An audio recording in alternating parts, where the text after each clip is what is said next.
Good morning, नमस्कार। मैं विनोद वर्मा और आप लोग देखना शुरू कर चुके हैं B&B टैक्स। सबसे पहले मैं आप लोगों से माफ़ी चाहता हूं, काफ़ी दिनों के बाद मैं आपसे रूबरू हो रहा हूं।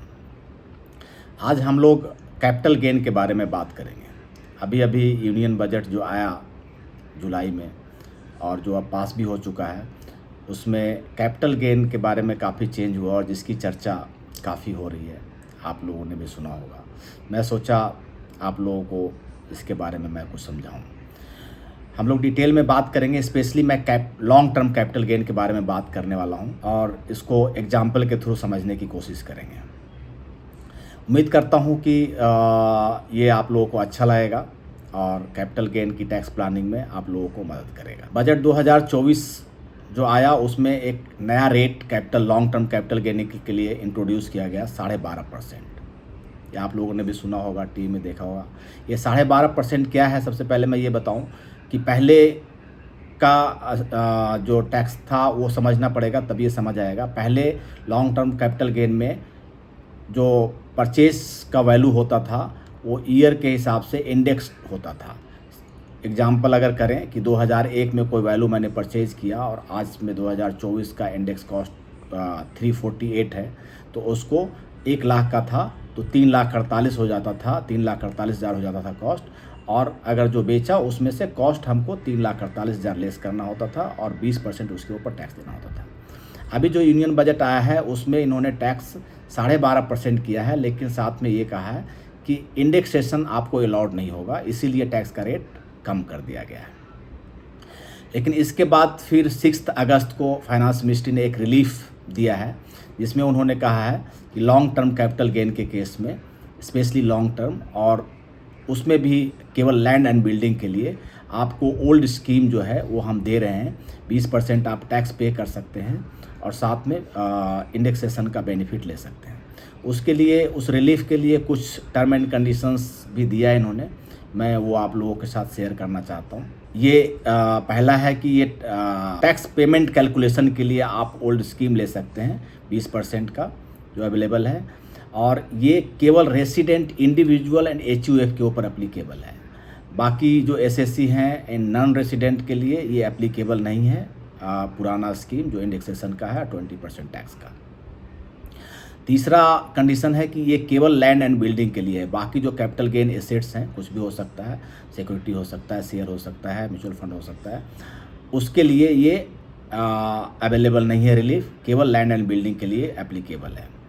और चौथा कंडीशन है कि ये जो परचेज हो, एक्वायर किया हो लैंड एंड बिल्डिंग, वो बजट का डेट जो था 23 जुलाई 2024, उससे पहले का परचेज किया हुआ हो। और पांचवा है कि अगर आप ओल्ड स्कीम में जाते हैं और आपको 54 या 54 EC का एग्जम्पशन आपको क्लेम करना है, तो फिर टैक्स पे करने के लिए तो आप इंडेक्सेशन कर सकते हैं, लेकिन इन्वेस्टमेंट के लिए 54 में आपको इंडेक्सेशन नहीं मिलेगा। न्यू रेट से जो आपका टैक्स वो बनेगा, कैपिटल गेन टैक्स बनेगा, कैपिटल गेन बनेगा, सॉरी, वो अमाउंट को इन्वेस्ट करना है, वहाँ पे आपको इंडेक्सेशन का बेनिफिट नहीं मिलेगा अगर आपको एग्जम्पशन में लेना है 54 एंड 54 EC में। इसको हम लोग एक एग्जाम्पल से समझते हैं तो ज़्यादा क्लियर होगा। 5 अगस्त 2024 को एक हम लोग लैंड या बिल्डिंग या फ्लैट जो भी सेल करते हैं 5 करोड़ रुपए का, और ऐसा मानते हैं कि वो हमने परचेज किया था 2001 में, तब उसकी कॉस्ट 1 करोड़ रुपए थी। अब अगर उसका इंडेक्स करते हैं तो इंडेक्स मैंने बताया 348 इस साल में चल रहा है, तो उसका इंडेक्स कॉस्ट जो होगा वो 3,48,00,000 रुपये होगा। तो लॉन्ग टर्म कैपिटल गेन जो बनेगा वो 5 करोड़ माइनस 3,48,00,000, तो 1,52,00,000। उसके ऊपर जो टैक्स बनेगा वो बनेगा 30,40,000 20% के हिसाब से। अब इसको न्यू स्कीम में कैलकुलेट करते हैं जो 12.5% वाला है। ये आपको 12.5%, ये जो ओल्ड स्कीम का रिलीफ दिया है ये ऑप्शनल है, आप चाहें तो ले सकते हैं, नहीं चाहें तो नहीं ले सकते हैं। मतलब जिसमें बेनिफिट हो वैसा कर सकते हैं, ऐसा कर सकते हैं हम लोग। जैसे ITR फाइलिंग के लिए न्यू स्कीम और ओल्ड स्कीम है, ऐसे ही ये भी एक तरह से कर सकते हैं। अब हम लोग न्यू स्कीम में कैलकुलेट करते हैं 5 करोड़ और 1 करोड़ एक्वायर्ड कॉस्ट था, परचेज कॉस्ट था, जिसमें कोई इंडेक्सेशन मिलेगा नहीं। 5 करोड़ में से 1 करोड़ लेस करते हैं, कैपिटल गेन बनता है 4 करोड़। 4 करोड़ के ऊपर 12.5% के हिसाब से टैक्स बनाते हैं तो 50 लाख बनता है। अब देखिए, न्यू स्कीम में 50 लाख बन रहा है, ओल्ड स्कीम में आपका 30,40,000 बन रहा है। तो यहाँ पे 19,60,000 रुपये का आपको फ़ायदा हो रहा है ओल्ड स्कीम में जाने के से, तो आप ओल्ड स्कीम के हिसाब से टैक्स पे कर सकते हैं। लेकिन अगर आपको 54 का एग्जम्पशन लेना है तो उसमें इन्होंने कहा है कि अगर 54 का एग्जम्पशन आपको अवेल करना है तो आपको जो इन्वेस्ट करना है, पहले क्या होता था, इन्वेस्ट अगर ओल्ड इस बजट से पहले आपको 1,52,00,000 रुपये का इन्वेस्टमेंट करना था तो आपको टैक्स 1 रुपये नहीं देना था। लेकिन यहाँ पे इन्होंने कहा नहीं, आपको टैक्स पे करने के लिए तो ओल्ड का बेनिफिट देते हैं, रिलीफ देते हैं हम आपको, लेकिन अगर आपको एग्जम्पशन क्लेम करना है 54 में तो आपको न्यू स्कीम से जो कैपिटल गेन बना है वो इन्वेस्ट करना पड़ेगा। इस एग्जाम्पल में अगर हम लोग देखें तो 4 करोड़ रुपए इन्वेस्ट करना होगा तो पूरा टैक्स बच जाएगा, कोई टैक्स नहीं देना पड़ेगा।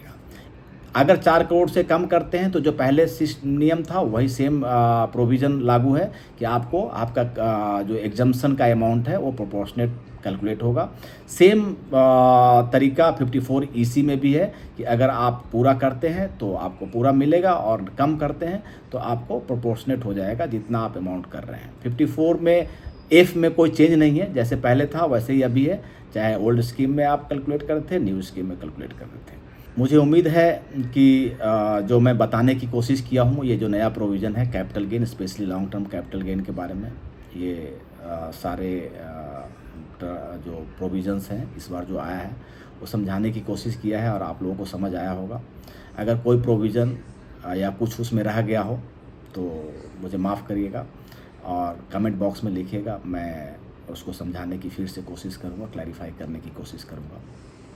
हमारा एक BNB टैक्स का फेसबुक पेज भी है जिस पे हम लोग ये सारे प्रोविज़न्स, सारे अपडेट्स डालते रहते हैं, उसको भी आप लोग विजिट कर सकते हैं। उसमें अगर आपका कुछ फ़ायदा हो तो मुझे बहुत अच्छा लगेगा। आप मेरे साथ बने रहे, इसके लिए बहुत बहुत धन्यवाद।